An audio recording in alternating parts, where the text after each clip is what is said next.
Okay, so we've got a list, and now I've written it. I've realised we've got so much to do for this thing to get it up and running, and we're possibly drag racing this thing at the start of December, so let's get onto it. So, you may notice the rear camber is fixed on this thing. We shortened the wheel track and brought the camber back in to correction, and it's sitting at ride height now, so it looks so much better, and we don't have goofy wheels sticking all the way out. So, now we've got that, we need rear shocks in this thing. First thing on the list, rear shocks. This is why I don't like to throw things out. So, these shock absorbers are out of the front of the 60, and these shackles are out of a 79 series Land Cruiser. So I had these shackles left over, they fit perfectly in that bush, that bottom bush. So what we can do, hack that off, weld that to the bottom. Okay, cut to length and beveled off on the end. Fits in there quite nicely.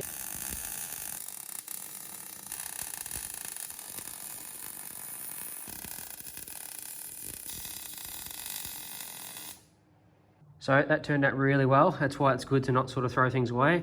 That saved us about an hour's worth of work on the lathe, having to machine down a bit of round stock and then machine down a thread onto it.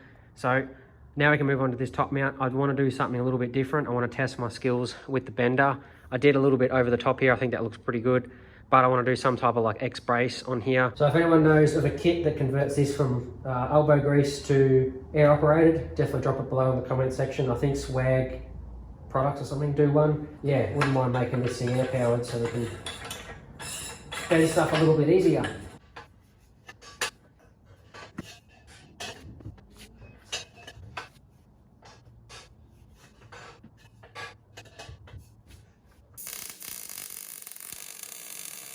All right, so cut another tube and sat it up against it. I just did not like the look of how this thing's going. It looks too crammed and funky looking, I don't know.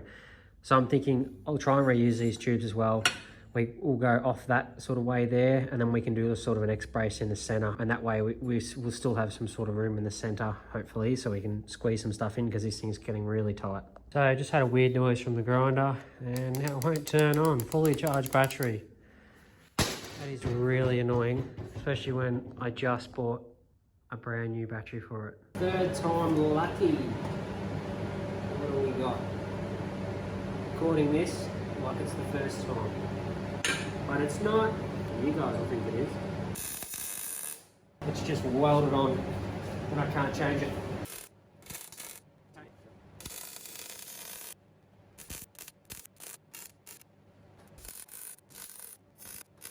Alrighty, so we've got those fully welded in there.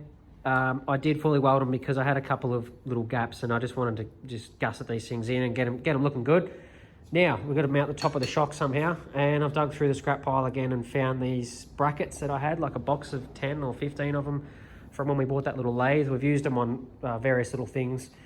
But anyway, I just went to slide that on there and it actually fits that hole perfect. So we're going to use these on the back. It's going to have a nice little tapered edge to it, or whatever you call that. And I think it'll kind of look cool. So, and they'll be slightly adjustable too. So let's get these welded in. Rusty to match the mower.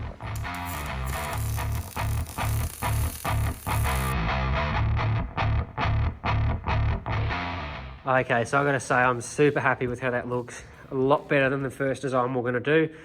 Now, obviously these aren't finished. I'm just doing this just for now. So we're going to have to brace these as well, and we're also going to have to do some connectors. All right, so next thing I want to do is limit straps on the rear suspension. So I actually had this old seat belt that was pulled for an engine or something like that in the past.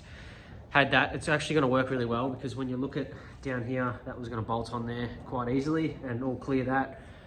But I don't have to, so I'm just sort of having to squeeze around, and I was going to try and make up some stuff, try and bolt some stuff together, and just thought we have the golf cart here with the seat belts on it. These are a really good addition, but we kind of need them for something else. And I can buy a set for 40 bucks anyway, and I'm thinking about putting bucket seats in this anyway, because you do slide around, and that way, you know, be kind of cool. It's kind of like it was made for this. Like, how good does that fit?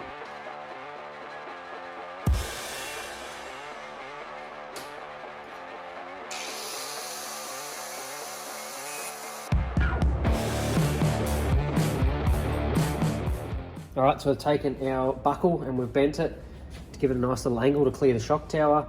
Now we're going to feed that through around into this strap here, and then we can rivet through the strongest part of here with some little washers. Yeah, then we can paint them black so you don't really notice it and bolt them on. Heat up our little punch thing.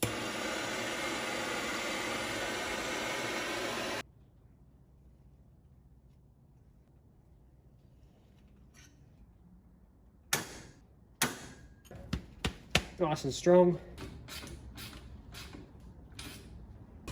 All right, so one turned out a little bit looser than the other, but I think that'll be okay. It is sitting on a little bit of a lean. So we cross off the limit straps there. Now, front shocks I don't have at the moment. You might see that in this video, I'm not too sure. Steering, now, I was going to use this steering rack here, but I think it might be on the light sort of side of things because it's off like a little go-kart or something, just a kit off eBay. I took the ball joints off the end, put on some heim joints, but I'm just noticing that the shaft's got a little bit of flex to it. It's like it's been bent or something. I think I might try and look for something else that's more heavy duty. Is properly mounting the engine, because we need to do that so we can do the jack shaft and everything like that. To properly do that, we do need to brace up the front airbags first, so let's get onto that. So engine, get on the trolley. So that was pretty easy. Now I'm just going to clean up the chassis, just get all the rails nice and cleaned up, take off these mounts, these temporary mounts I put on, and then we're going to cut out the front section as well of underneath, so there's pretty much nothing of this lawnmower left.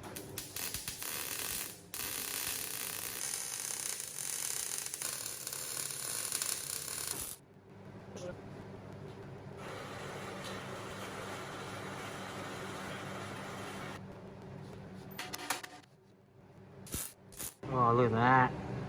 There's one done. So now engine has to go back in so we can see where we can squeeze some tubing in.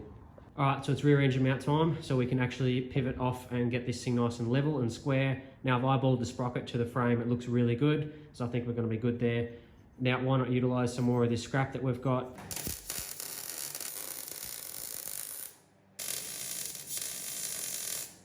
All right, so we should be able to tilt this thing now. Perfect. All right, so I've just bent up a front little hoop here for the engine, so it's going to go somewhere like that. Now I'm still trying to work this bender out, what the distance is to put it in that bender and get a bend in the center of a tube. So I'm a little bit out there. I'm about 20 mil out, so I can probably take 20 mil off my measurement. But anyway, it's worked out pretty good. We don't have a whole heap of material, so this has kind of worked out all right. I bent it a tad too far, but what I'm going to do is actually notch the tubing inside and down, so it kind of comes, sits on the top, but also comes down, and that'll also help with the weight of the motor too, hopefully. All right, so we get to test out the new LD grinder. That's the replacement, which is very hard to turn on though.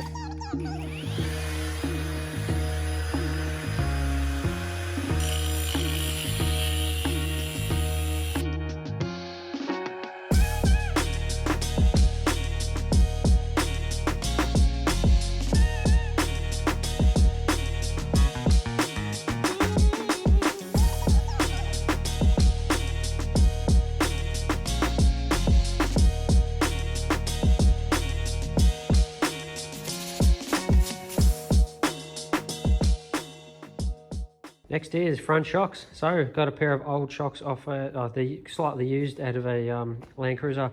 Another set. So these have got plenty of travel. That's why I went for them, and they've got that nice studded top on there. So let's get them on. All right, so made up a couple of little tabs for the front, notched them out so we can weld these on. I'm gonna guess where these shocks need to go. All right, so I'll admit 8mm steel is probably a little on the overkill side for this, but at least they're not going to go anywhere. Now, in the future, I am going to brace back down here to the frame, but I don't know if my bender can do a tight radius like that, so I'm going to play around with a few things. But until then, the last thing I want to get done for this video is a rear engine mount. All right, so don't know if most of you guys would know, but I made this up a couple of years ago. So what it is like a little squaring block. So it's adjustable, just undo it, put your little clampy bit in there. It's got a little hole drilled in it so the bolt can tighten up. Goes inside like that. And then you can utilize a little level like this, put it on, make sure all your bends line up and they're not going to be a degree or two out. And then I can just sort of square it up like so.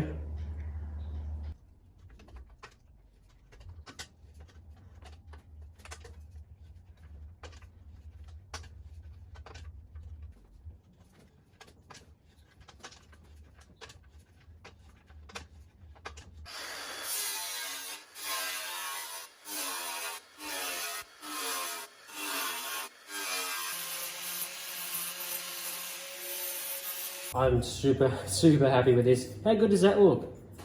I freaking aced that bend.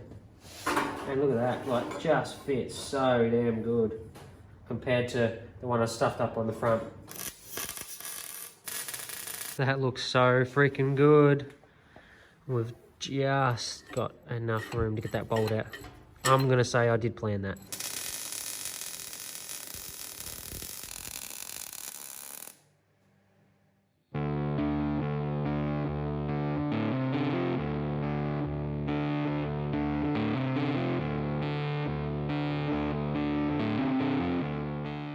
Alrighty guys, so I'm super happy with this. We got 3 major things checked off the list. Now there is a lot more to do, a lot more bracing, a lot more everything to do. So in the next one, I actually want to try and get this engine hooked up to the driveline and just see how everything's going to work. So run our jack shafts and everything. So that will be a pretty big video. So make sure you guys stay tuned for that one. What do you think about the seat in the background? Is it too big for the mower or will it work? I don't know. I've just tacked it on there just to see what the proportions of this thing look like.